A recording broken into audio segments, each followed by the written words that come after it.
switching for the summer. I ain't talking, but still, suckers run for cover. I'm in the sunshine, cause I know I got mine. Pimping is a short thing, buried in my bloodline. They say to hell with me, but I prepare really. They can step to me, my rap is mad, they say, you don't wanna F with me. I'm always fresh with it, on my best weekly, you ain't stressing me.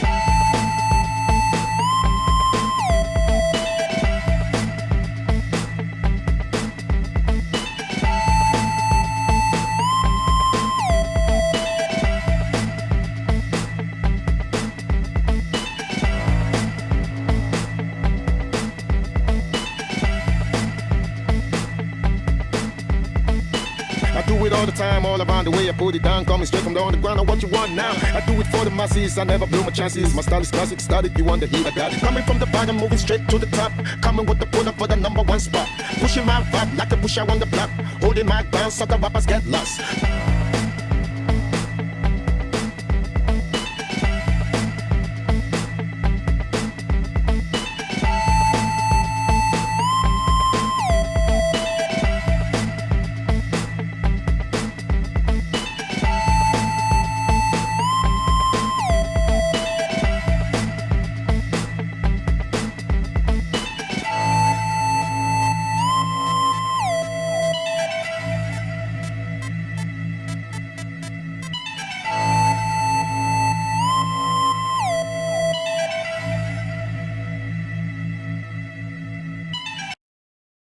Welcome in, everybody. I'm your host, Matt Sparks with Arrowhead First, and we are on Season 4 of Draft Room. And today we are here with defensive lineman out of the University of Indiana, Demarcus Elliott. So go ahead and tell us a little bit about your background, where you grew up, things like that. I'm originally from Garden City, Kansas. I went to high school there, and I also went to the JUCO there, Garden City Community College, just like my dad and also my brother's there now. All right. Excellent. And said you played under Brian Hill at Garden City High School, right? So starting off college in your hometown, how was that? It was good because it was familiar. When people talk about going off to college, getting away far from home. So being close to home, I had that familiarity.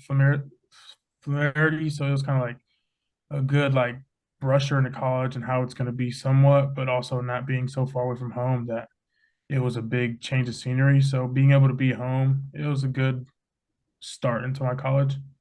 Excellent. And then, of course, Garden City is a pipeline to some D1 schools. You go on to the University of Indiana, and you end up just having 4 good years as a starter, including being honorable mention for All Big Ten, and then being academic All Big Ten, which is a huge thing as well. So tell us a little bit about your time at Indiana.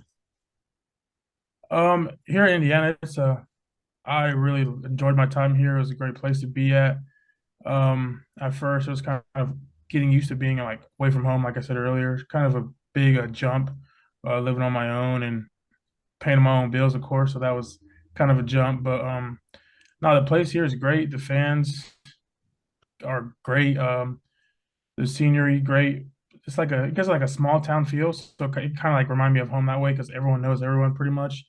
And they all come together certain things. So it was a great place overall, and I'm glad I spent 4 years here. That's good. That's wonderful, man. And so before we get into our questions here so much, I just want to talk about some of your stats, man. Okay, so you were 2-time Indiana University Defensive Player in the week, and you had a huge game against Rutgers. You had 3 tackles for loss, a sack, and a forced fumble. That's a huge game. And I know that was all the way back in 2019, but tell us a little bit about that game. How was that for you? That's huge. It was a really big game for me. I just felt really good going into the game. And the very first play of the game is when I got that sack and forced fumble, which led to a touchdown. So today it was the fastest IU's ever scored. So that's cool to have that there. And also, the linebacker that picked up this fumble and scored, it was like the University of Hurricane. What hurricane was it? I don't know, but he's from Florida, so it was the anniversary of Hurricane's house like getting destroyed. So having to share that day with him and just have a good game overall, it was great, and I felt unstoppable that game. That's awesome, man. So that creates a nice segue into another one of our questions, and this may be the answer to that question. But what do you feel was your favorite moment as a player in college? Favorite moment, I'll probably say that Rutgers game, that first snap, just being able to make such a big play right off the back. And with that being said, my first year at IU, so being able to have like big games my first year just felt great. And also being able to share that moment with Raquan Jones, that was a linebacker from Florida. So just have to celebrate with him and just enjoying that big day we had. Excellent, excellent. So let's get a little more into the now, right? What do you feel is your biggest strength as a player? And then if you've identified any weaknesses, what do you feel those are? Probably my biggest strength is my athleticism for my size because I feel like I'm very quick off the ball. I can move great, and I got that fast twitching movements to change directions, all that stuff. So I feel like that elevates my game a lot. Weaknesses, I would say, I got some tightness in my hips from some old injuries, but nothing too serious. But getting that worked on as well as I'm preparing for the pro day night stuff. So I would say that would be my biggest weakness. Excellent, excellent.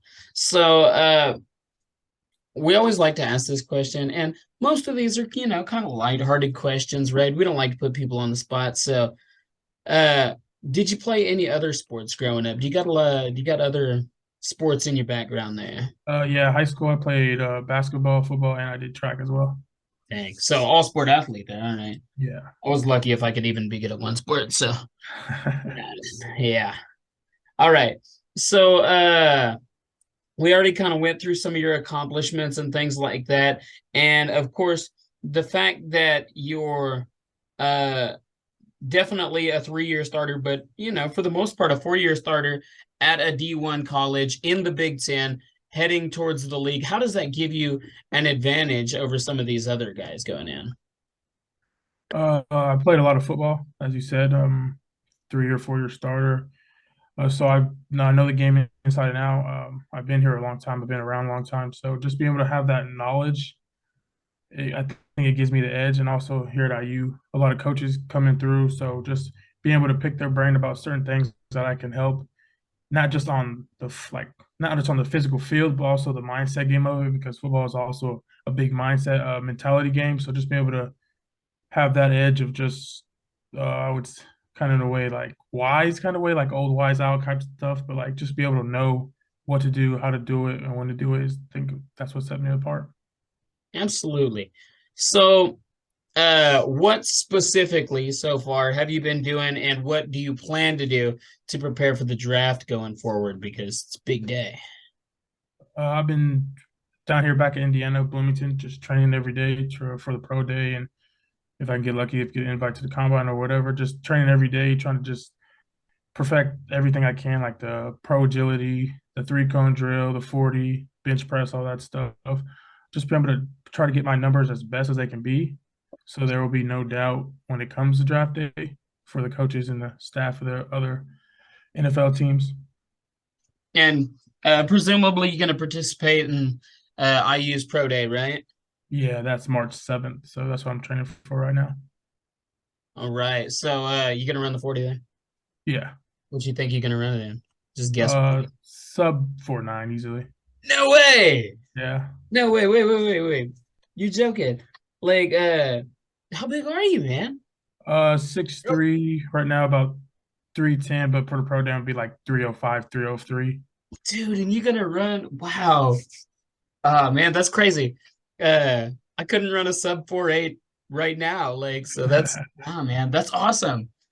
That's gonna be great. All right. Those senior bowls really important when prepping for these things to get some tape out there on a national stage and things like that. And then of course interviews like this as well. So all that taken into account, what is the most important thing somebody needs as you're at your position as a defensive lineman going into the draft? I would say it's a must to have great hands, and because hands is what makes you money figuratively and literally being able to get off the blocks of big 330-pound O linemen or not letting them get them hands on you for great pass rush. So elite hands is a must, and that's another thing I'm working on every day, trying to just raise my game every level I can. Absolutely, man. That's awesome. All right. So we've made it through the questions and we're about to get out of here. But one question we like to ask everybody headed in before we get out of here is, what advice would you give to the next generation of potential draftees?